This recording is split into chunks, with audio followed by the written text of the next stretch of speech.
I'm very pleased to see that today's report by the European Court of Auditors on the 2008 accounts shows that we are achieving positive results and moving in the right direction. The Commission is working hard to help national authorities to reduce the error rate in projects co-financed by the European Union. Our joint efforts are bearing fruit, but of course we can do more, and we will do more. Our approach is stringent, but it is also fair and balanced. The European Commission launched a 37-point action plan last year aimed at bringing down the error rate in the medium term. Our plan, which we have continued to implement in 2009, has a twofold strategy: to help national authorities to do a better job of checking the eligibility of project expenditure before they submit payment claims to the European Commission, and to take tougher and speedier measures to halt payments or claw back money if member states fall below standards. We have a shared responsibility to manage the structural and cohesion funds, to ensure that the financial controls in place in the member states are effective and that we recover any funds which have been wrongly claimed. In other words, our action plan is about protecting EU taxpayers' money. So far this year, we have clawed back €629 million in incorrectly claimed payments. We estimate that we will recover another €500 million by the end of 2009. This is on top of the €1.5 billion in corrections we made in 2008. These clawbacks, or financial corrections as they are known, show that the Commission is committed to tackling serious errors.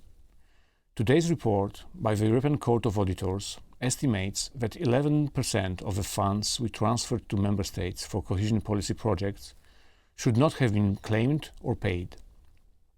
This error rate is too high, but don't be misled into thinking that an error rate of 11% means we can't account for 11% of the EU cohesion budget, or that the money has disappeared down a black hole. In all cases where there are errors resulting in incorrect payments, the Commission takes action to recover the funds, even if this can take time. Of course, we all want to see the error rate come down as quickly as possible. I'm confident that it will, once the measures we are implementing take full effect. But the errors need to be seen in a proper context. It's important that we do not lose sight of the big picture. The money we invest through the EU cohesion policy makes a positive difference to people's lives, a difference which has, if anything, been magnified by the economic and financial crisis.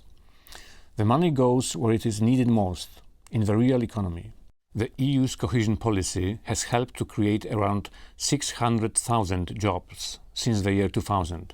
It transforms regional and national economies by investing in infrastructure modernization, in environmental improvements, in small businesses, and in people's skills. Since 2000, the policy has co-financed over 100,000 kilometers of new or redeveloped roads and motorways, 4,000 kilometers of new railway track, and modernized 130 ports and over 30 airports. This investment contributes to making Europe more competitive in the global marketplace and delivering long-term sustainable growth. The funding rules we have in place are sensible and proportionate. They strike the right balance between having the best possible controls and ensuring that we can deliver value for money in terms of the benefits obtained. It's true that some of the problems we encounter are the result of rules that are not correctly understood or applied. That's why we continue to focus on simplifying the regulations and reducing red tape. We estimate that these simplifications have helped to reduce the administrative burden for beneficiaries by more than 20% since 2007. We have, for instance, recently amended our rules to allow the use of flat rate payments and lump sums, and we will not stop there. Finally, I would like to address a common misconception. The word error does not mean fraud. When the Court and the Commission's auditors talk about errors, they mean non-compliance with the conditions for receiving EU funding, Fraud goes well beyond non-compliance. It means deliberate or criminal deception. According to Olaf, the European Anti-Fraud Office, suspected frauds affected less than 0.2% of all cohesion policy payments made by the Commission in the years from 2000 to 2008. To put it another way, 99.8% of the money paid out of the EU budget under the cohesion policy has been free of fraud.